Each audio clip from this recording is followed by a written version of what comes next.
Hello viewers, একটা সুন্দর একটা কলার মোচা নিয়েছি। মোচাটাকে এখন আস্তে আস্তে করে সামনের যে শক্ত ফুলটা থাকে আস্তে আলগা করে ধরে একই সঙ্গে কিন্তু ফেলে দেওয়া যায়।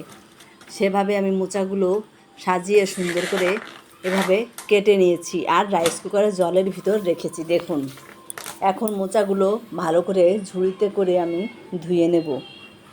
আর দুটো আলু নেব আমি। আলু দুটোকে সুন্দর করে ছোটো ছোটো করে কেটে নেব। এরপরে মোচাটাকে আমি হলুদ লবণ দিয়ে একটু ভাপিয়ে নেব।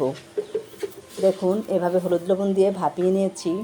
আর এখন কড়াইতে তেল দিয়ে আলুটাকে সুন্দর মুচমুচে করে ভেজে পরে মোচাগুলো দিয়ে দিয়েছি। আর দিয়েছি কিছু কাঁচামরিচ। এখন একটু নেড়ে চেড়ে কিছুটা সময় রান্না করে দিয়ে দেব 1 চা চামচ কাঁচা জিরে গুঁড়ো। আমি এটা ব্লেন্ডার করে রেখেছি। এরপরে আমি কিছুটা সময় 3-4 মিনিট ধরে আস্তে আস্তে রান্না করে নেব, একদম লো আছে। না হয় বেশি শুকনো হয়ে যাবে, ড্রাই হয়ে যাবে, খেতে ভালো লাগবে না। এরপর দিয়ে দেবো 1 চা চামচ গরম মশলা গুঁড়া। এটাও আমি ব্লেন্ডার করে রেখেছি।